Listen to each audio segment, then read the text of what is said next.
The purpose of this presentation is to introduce you to solar power. I will be explaining the main types of solar power, how solar power works, job growth, why it is important, and lastly, the advantages and disadvantages of solar power.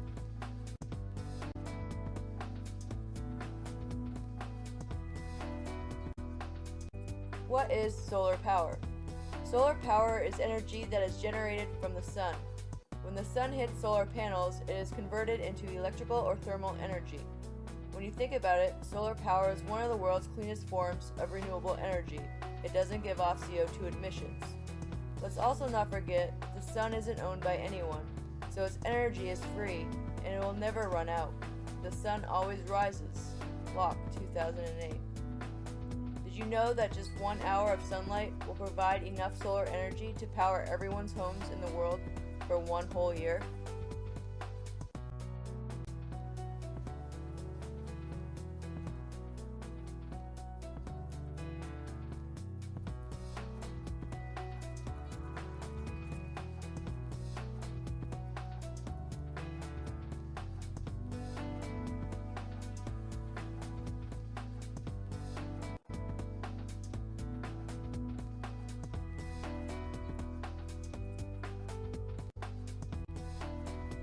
Let's take a look at PV solar systems. In order to set up a PV solar system on the grid, you will need solar panels, power inverter, circuit breaker, utility meter, the grid, and of course you will need the sun. Being on the grid means that if a household doesn't produce enough electricity to meet their needs, they will have the utility company as a backup. An added bonus with being on the grid is that any unused electricity can be sold back to your utility company, meaning you will receive a check once a month. Let's take a look at what type of equipment is needed to set up a PV solar system off the grid. You will need solar panels, power inverter, circuit breaker, charge controller, battery storage, and the sun. The difference between on-grid and off-grid is that you are no longer connected to a utility company. This means you have no source of backup power if your system goes down, or if you run out of backup storage. The Earth intercepts a lot of solar power, 173,000 terawatts. That's 10,000 times more power than the planet's population uses.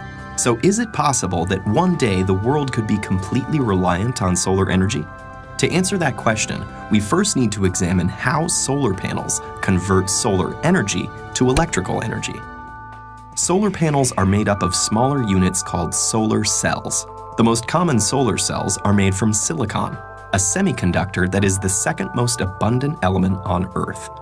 In a solar cell, crystalline silicon is sandwiched between conductive layers. Each silicon atom is connected to its neighbors by 4 strong bonds, which keep the electrons in place so no current can flow. Here's the key. A silicon solar cell uses 2 different layers of silicon. An N-type silicon has extra electrons, and P-type silicon has extra spaces for electrons, called holes. Where the 2 types of silicon meet, electrons can wander across the p-n junction, leaving a positive charge on one side and creating negative charge on the other. You can think of light as the flow of tiny particles called photons shooting out from the sun. When one of these photons strikes the silicon cell with enough energy, it can knock an electron from its bond, leaving a hole. The negatively charged electron and location of the positively charged hole are now free to move around. But because of the electric field at the p-n junction, they'll only go one way. The electron is drawn to the N side, while the hole is drawn to the P side. The mobile electrons are collected by thin metal fingers at the top of the cell. From there, they flow through an external circuit, doing electrical work like powering a light bulb, before returning through the conductive aluminum sheet on the back. Each silicon cell only puts out half a volt, but you can string them together in modules to get more power. 12 photovoltaic cells are enough to charge a cell phone, while it takes many modules to power an entire house. Electrons are the only moving parts in a solar cell, and they all go back where they came from. There's nothing to get worn out or used up. so solar cells can last for decades. Now let's take a look at thermal solar power plants. They are much different than PV systems. The equipment needed is mirrors, solar receiver, a form of liquid, steam, turbine, power grid, and the sun.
Now let's move on to job growth.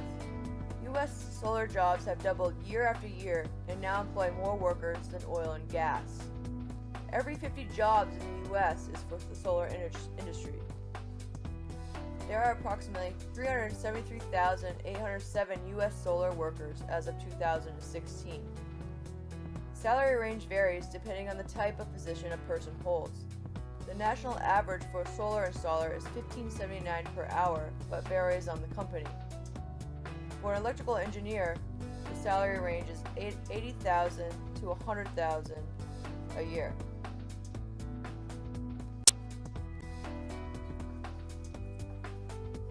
As you can see from these charts, there was quite a solar power boom from 2010 to 2015.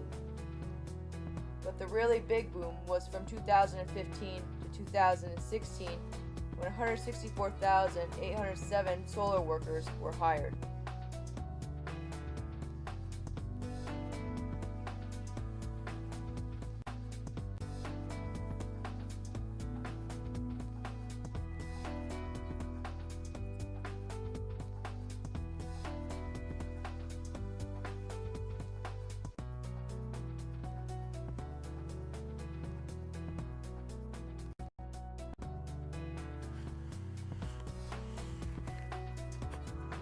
Global warming is on the rise, and the world has started to witness an increase in flooding, droughts, and hurricanes due to disturbed weather patterns. Along with our oceans becoming so polluted, marine life has started to die off, including some of our major reefs. We have started to see the extinction of certain species and the increase of disease-spreading insects. Higher temperatures have caused our polar ice caps to start melting, causing the ocean to rise year after year. In order to slow the process of or eliminate global warming, we need to decrease our dependency on fossil fuels and increase the use of renewable energy technologies.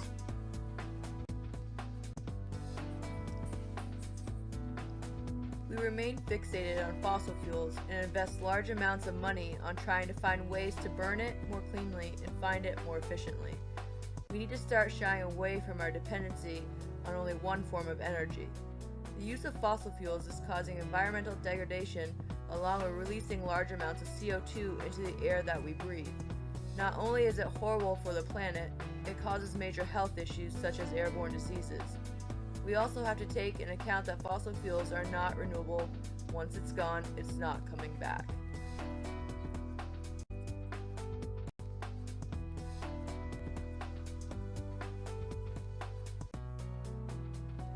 Solar power has many advantages and very little disadvantages, as you can see. With the advancement of technologies, it is becoming possible to have electricity even when the sun is not available. Backup storage systems for PV systems are available now, and CSP thermal technology is also making this possible to run electricity 24/7.